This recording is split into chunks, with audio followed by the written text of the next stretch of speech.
porque el problema es que pensar demasiado en la muerte genera un miedo a la muerte, y el miedo a la muerte nos atenaza y nos hace esclavos, ¿no? Realmente dice él que la sabiduría es una meditación sobre la vida. Bueno, yo creo que aquí nos podemos detener un poquito. Tiene que ver con que la muerte, tal como decían los estoicos, los epicúreos, no existe. No es un juego de palabras, realmente la muerte no existe, porque cuando estamos vivos, y cuando estamos muertos no nos enteramos. O sea, la muerte no existimos. Algunas personas no creemos en la inmortalidad al estilo platónico. Pensamos que cuando nos terminamos en esta vida, pues no hay nada más, ¿no? Entonces puede haber un cierto grado de inmortalidad en el recuerdo de nuestros seres queridos. Ahora mismo estamos recordando a Platón. Platón ha pasado a la inmortalidad porque lo estamos recordando continuamente, o a Aristóteles, o a Spinoza. Pero esa inmortalidad metafísica de como que fuéramos a otro mundo, que está al Olimpo o al cielo, desde luego no deja de ser una metáfora, ¿no? Y entonces aquí quizás lo más importante son obviedades las que voy a decir hoy, pero obviedades que a veces es mejor, no sé, ser conscientes de ellas. Que solo tenemos esta vida.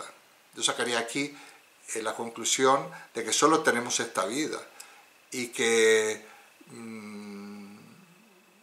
y más, solo tenemos el presente.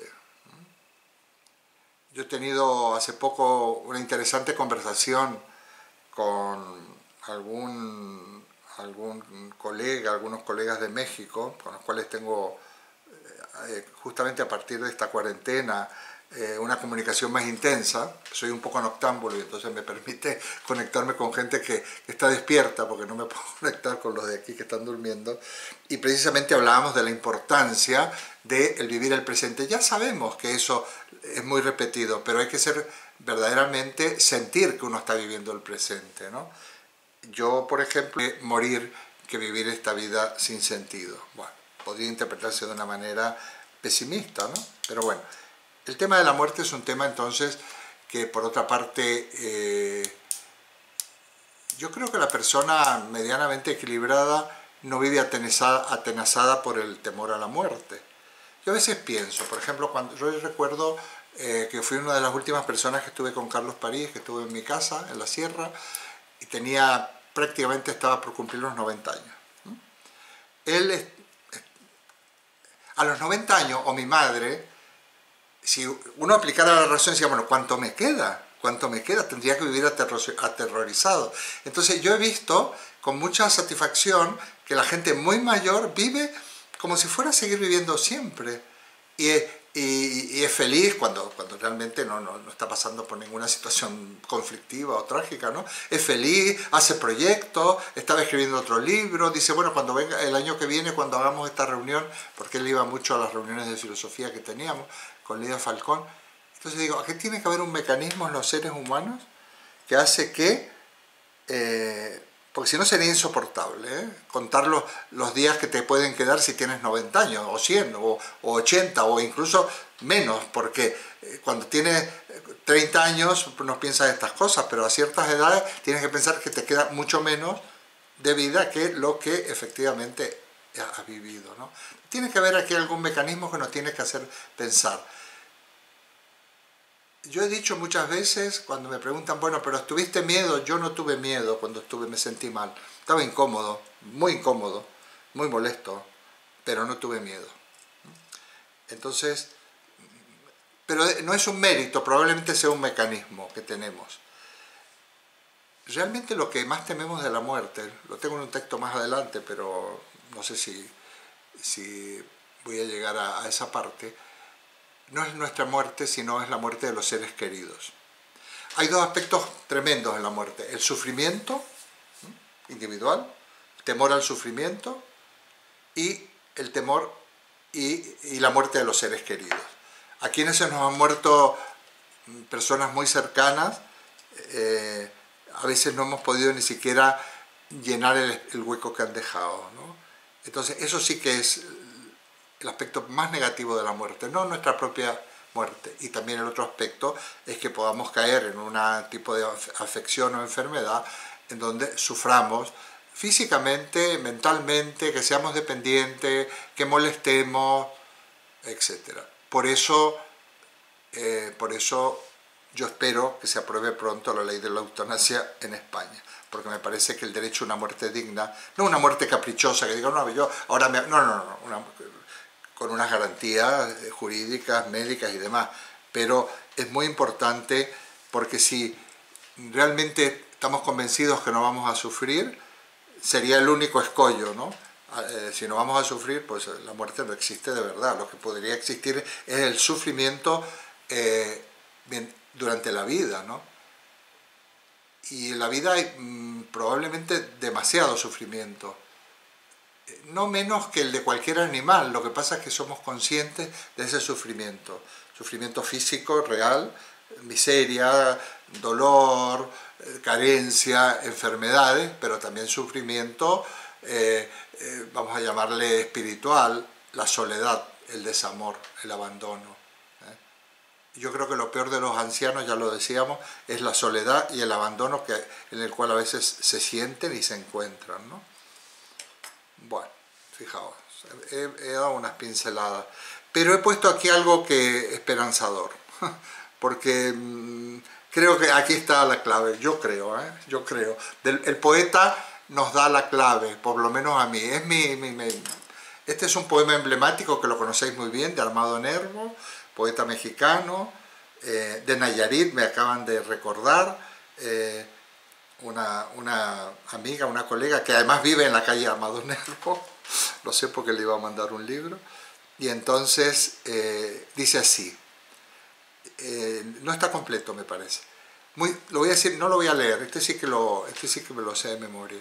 Muy cerca de mi ocaso yo te bendigo, vida, porque nunca me diste mi esperanza fallida, ni trabajos injustos, ni pena inmerecida, porque veo al final de mi rudo camino que yo fui el arquitecto de mi propio destino, que si extraje la hiel o la miel de las cosas, fue porque en ellas puse hiel o mieles sabrosas. Cuando planté rosales, coseché siempre rosas. Muy cierto mis lozanías va a seguir el invierno, no sé si me he saltado el orden, mas tú no me prometiste que mayo fuese eterno. Hallé sin duda largas las noches de mis penas, y sin embargo tuve algunas santamente serenas. Amé, fui amado, el sol acarició mi faz, vida, nada me debes, vida, estamos en paz. Ojalá al final en nuestro ocaso, o cerca de nuestro ocaso, que no sabemos cuándo, podamos sentir lo que sintió Armando Nervo, que la vida no le debe nada, que estamos en paz porque amó, lo amaron y el sol acarició su faz, ¿no? Y que están en paz. Por supuesto que tuvimos tribulaciones, pero también tuvimos situaciones maravillosas, situaciones placenteras, muy plenas, ¿no? De amor, de satisfacción, de gozar también de las personas, de la naturaleza. Entonces, yo creo que el balance de la vida, yo me apunto al balance positivo, ¿no? De la vida. Y quizás como Pablo Neruda tendríamos que decir una cosa interesante. Confieso que he vivido, dice Pablo Neruda en sus memorias, y que no es poco. Entonces, esta pincelada ahí queda también, ¿no? A ver, en Occidente, podría haber terminado con esto, pero voy a avanzar un poquito porque esta forma parte del texto que estaba en el librito. El tema de la muerte horroriza a la gente, habría que ver por qué. Quizás porque vivimos en una sociedad de un poco de una gran superficialidad, de consumo hedonista, del placer por el placer, incluso todas las propuestas que hay hoy en día, desde la moda de la comida gourmet, que a mí me encanta, o de ciertas propuestas de satisfacción sexual que más que encantarme me causan cierta precaución, ciertas situaciones que verdaderamente parece que el vivir el día a día vivir a día es realmente, digamos, sumergirse en un hedonismo egoísta, ¿no? Pero que además, para colmo, si es un egoísmo consumista, realmente esto quita bienes a otros y además contribuye, aunque haga un bucle aquí enorme, a la contaminación del planeta, ¿no? Bueno,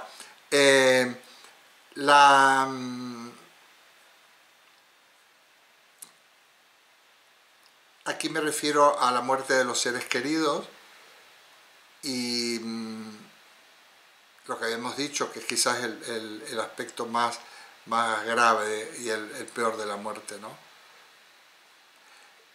Hay una referencia en el librito a las religiones.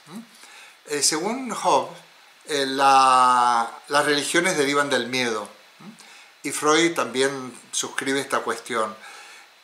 La religión ha hecho mucho daño en el tema de la muerte, mucho daño, porque ha prometido una inmortalidad y ha construido muchas fábulas sobre un más allá que no existe, para mitigar el miedo a la muerte. Yo admiro la figura de Jesús, pero que realmente el símbolo de la religión cristiana sea un torturado en su máquina de tortura, es realmente una revalorización, digamos, valorización de la muerte un poco extraño, ¿no? Parece que el sufrimiento es lo que redime. Entonces, para eso estamos con... Schopenhauer tiene razón, claro. Sin embargo, es importante, como decía en ese texto, conjurar ese temor a la muerte, porque por otra parte la muerte siempre nos va a tomar por sorpresa, y que lo único que tiene sentido, decíamos en el texto, precisamente es el presente. Bueno, también comentaba yo en ese libro que el tema de la muerte se han ocupado muchos filósofos y es un gran reto. Muchos no podemos avanzar.